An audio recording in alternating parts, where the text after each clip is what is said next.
Democrats refuse to take questions after announcing articles of impeachment. Hello and welcome to TST. If you are new to the channel, tap on the subscription button and press the notification bell so you can receive news and updates that you can rely on daily.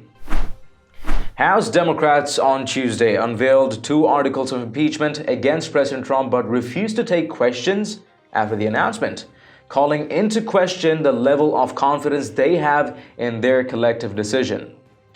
House Speaker Nancy Pelosi stepped aside on Tuesday to allow House Judiciary Committee Chairman Jerry Nadler and House Intelligence Committee Chairman Adam Schiff to present the details of the 2 articles of impeachment, which are abuse of power and obstruction of Congress, neither of which allege a high crime or misdemeanor.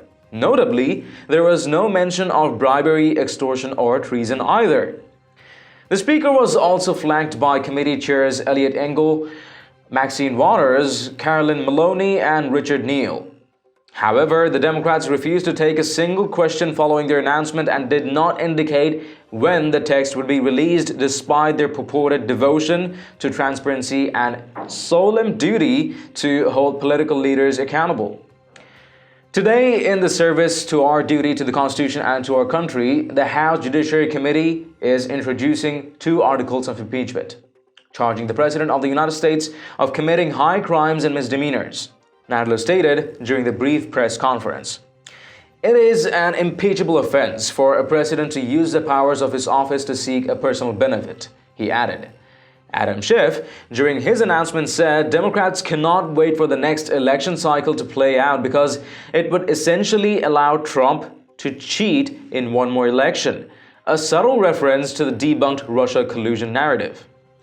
The evidence of the president's misconduct is overwhelming and uncontested, Schiff said. The argument, "Why don't you just wait?" comes down to this: why don't you let him cheat in just one more election? He added. Take a look. Now, some would argue, why don't you just wait?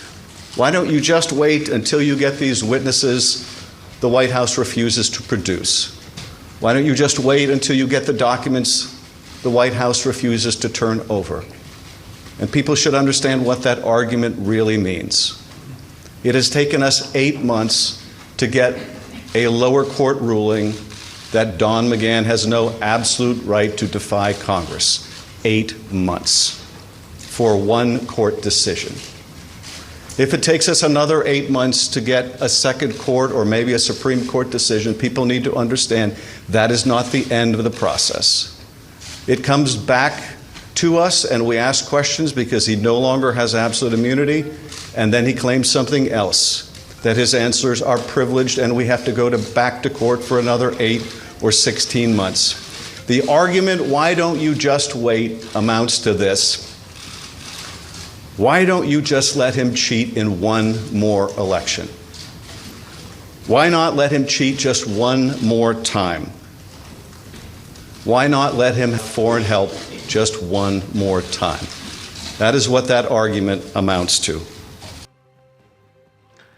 These House Democrats are the sort of creatures that no matter how many times you chase them away, no matter how many times you banish them, they'll come back and stick to your skin like blood-sucking leeches, which they are, bloodsuckers.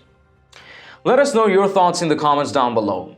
And haven't you checked out the official TST store yet? It has a variety of Patriot-themed t-shirts, sweatshirts, mugs, phone covers, and a ton more.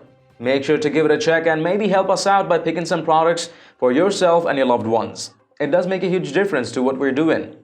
Link in the description below. And if you've liked this report, please let us know by tapping that like button down below, and do not forget to subscribe to our channel. Stay tuned for more news and updates on TST. I'm David Ravine, and I'll catch you in the next one. Take care.